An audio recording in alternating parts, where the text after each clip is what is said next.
What is up, guys? Welcome back to the channel, and in this video we'll be doing a recap of Daredevil Born Again episode 9, which is the finale, and it dropped last night as of recording this video. So this is what a finale to the season. We have to talk about this. This is absolute cinema, man. Oh my goodness. Let's get straight into it. Fair warning, there are spoilers ahead in this video for Daredevil Born Again episode 9. So if you have not seen the finale, go see it right now. What are you doing? But anyways, let's get straight into it. And the episode basically opens up with we get a kind of a flashback scene to a year ago where we see Vanessa trying to recruit Dex, who they have my boy Dex at like a psychiatric center, because he's going crazy, But she basically tells him that, you will go free if you can do a job for me. And that job is to kill Benny. And if you don't remember who Benny is, give me a sec. His job is to kill Benny and Foggy. And if you remember from the very first episode of the season, we see Foggy has taken up a case. And a part of the case has been this guy named Benny. So he was guarding Benny for some reason. He had Benny stashed up in his apartment before Foggy got killed, So it turns out that this guy Benny was like a huge, he was like a huge plot point of this case, that he would reveal some really shocking things about Vanessa Fisk's business. So she basically has Foggy and Benny killed, basically. So she recruits Dex to basically go and kill Foggy and Benny. And Foggy, bro, please be alive, man, please. But anyways, we then see Matt wake up in the hospital, and immediately he asks for Karen. And Heather is there, which is kind of crazy. But anyways, Heather and Kirsten are both there in the hospital. And low-key, bro, I'm sick and tired of seeing Heather every episode, bro. Like, I do not want to see her. I don't like her. Bring Karen back. But anyways, they both think that Matt is going crazy because he asked Kirsten to pull all the files on Foggy's case. And because he tells him that Vanessa Fisk was the reason that Foggy died. She had Foggy killed. And then we cut to Fisk wants the city to be basically shut down. All roads, all bridges, everything shut down. No one leaves the city. Every single vigilante is now a target of the administration. And Fisk also, he pulls Buck on the side and he goes, and Buck basically tells him, having a vigilante save your life is kind of bad for your look. So Fisk is basically like turn him into a martyr. So he basically sends Buck to go and kill Matt off. And he asks Sheila, his campaign, runner. He asks Sheila to keep tabs on everybody in the administration and see if they're all on the same page as Fisk, And Sheila then, as soon as that meeting's over, Sheila gets pulled aside by the police commissioner. And he basically wants her to help him take Fisk down. He's basically like, we both know that what Fisk is doing is a bad thing, So I want your help to take down Fisk. And Sheila's like, yeah, you have my support. But we'll come back to that later. Trust me. And then we see Buck in the hospital. He has like a little goodie bag for Matt. He has like a little get well soon bag, But inside of there is a needle to kill Matt. And boom, the lights in the entire city get shut down. Oh my goodness. And Matt uses that chance to escape because he hears Buck coming down the hallway. So Matt escapes the hospital. And we see Matt get back to his apartment. And he kind of just walks in and he just lays down on the couch and he's like, what a day. And then he realizes there's someone else in the apartment. And that someone is none other than Frank Castle, the Punisher. Oh my goodness.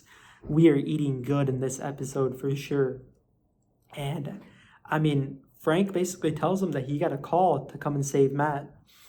And while they're both talking, Matt realizes that the task force is actually outside of the building. They're getting ready to breach and come in. And Frank and Matt basically know that the task force is coming, so they get ready. And Matt puts on the suit, the devil suit. Oh my goodness. Absolute cinema next up. And the task force basically just breaches inside, and there's no one. And they kind of look around. Matt drops to the ceiling in the devil's costume, starts beating up dudes with the billy clubs left and right. And then we see Punisher. Oh my goodness. We see Frank come out of nowhere with a shotgun. Go poof, poof, starts blowing people away with a shotgun.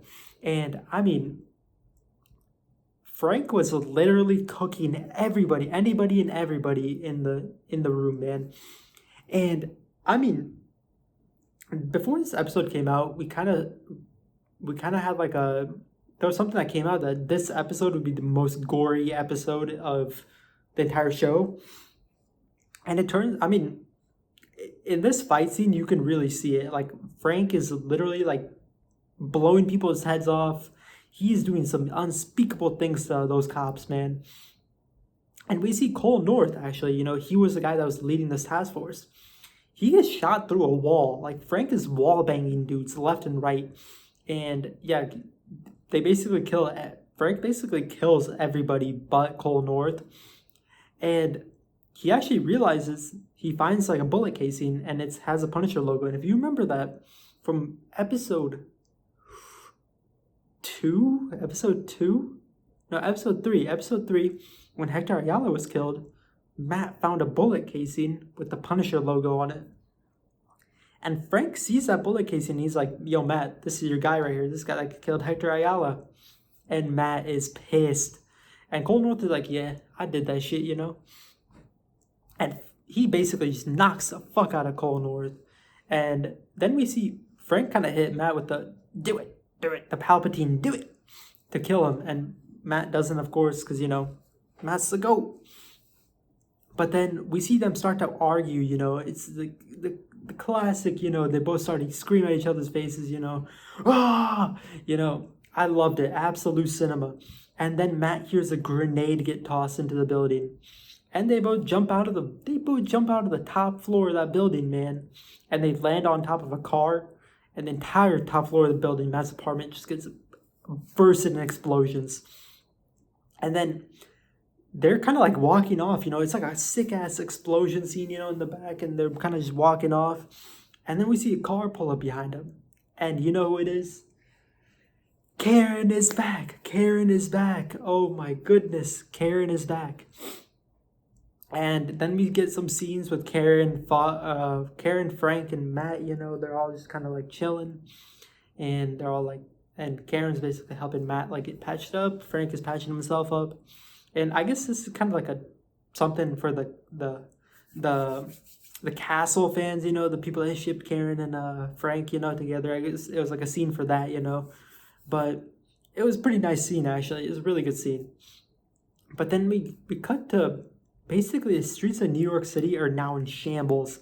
There's riots, there's looters, there's all kinds of shit going on in the city, man. And literally the streets are in shambles, bro. It's like the 2020 riots all across the United States, man.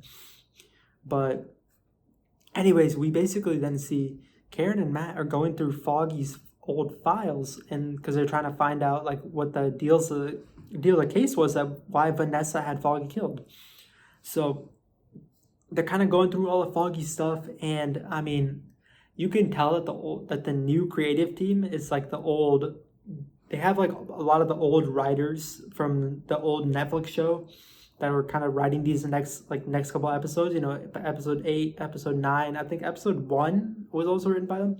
But you can tell it's a new creative team because Matt pulls out a avocados at law sign, which is kind of like an inside joke between Matt and Foggy, because the Spanish word for lawyer is abogado or something like that. I'm not Spanish.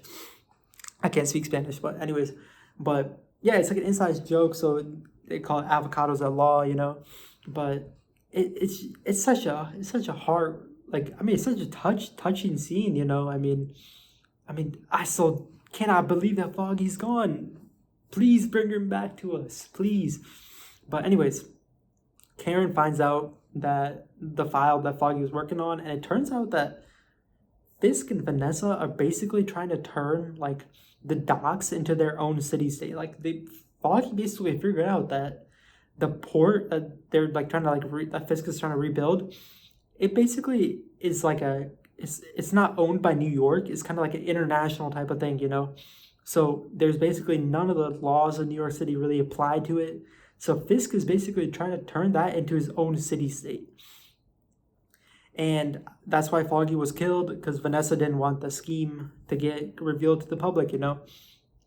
And then we see Frank pull up on the fanboy cops, the meat riders, bro. And they're still meat riding them too. Frank Larry pulls up and they're like, Frank, chill out, man. You know, we want you alive. We want you, man. We just want to talk. And Frank is like, ah! And he chucks a fucking tomahawk at one of their heads. Like, he probably kills 5, 6 of those guys, man. And they end up actually taking down Frank. And then we see, you remember Sheila? Now I talked about how Sheila had the conversation with the police commissioner. Oh my. It turns out that Sheila, we see Sheila outside of the office, Fisk's office, crying. It turns out that she handed Fisk a recording of that conversation with Commissioner Gallo, the police commissioner, and Fisk is listening to it. Sheila, what did you do? And I mean, Kingpin aura, man, aura. But anyways, then we see Frank getting tortured again. I mean, this is like an every time thing. It happens like 7, 8 times already. Like, we always see Frank getting tortured by somebody. It's always him getting sitting in a chair getting tortured, like every day, bro. It's like an everyday thing for him now. But these Glazers basically want him to join the task force. They're like, Frank, man, we meat ride you so much that we want you on our side. And I mean, Frank is like, you're so full of shit, man. You don't know why I do this. And they start beating the shit out of him. And then we get a scene of the police commissioner get driven to like Fisk's new like dock area, like the business kind of shady dock area that he owns. And Fisk crashes out. He basically makes an example of the commissioner. He takes his head with both of his hands and starts crushing it. And then he ends up pulling the commissioner's jaw out of his skull. Like, it was, like, this episode, when I tell you, it is gory. It is gory, man. Like, the commissioner's jaw was literally hanging out of his skull. But anyways, let's move on for that. Fisk basically makes an example of that guy. And then we see Matt and Karen, like, outside of Fisk's, like, dock area, like, shady business area thing. And they basically realize that they're outnumbered, outgunned, everything. Like, if Matt goes in there, he probably will die. So Karen's like, Matt, you cannot go in there. And Matt realizes that, you know, the true fight is for later.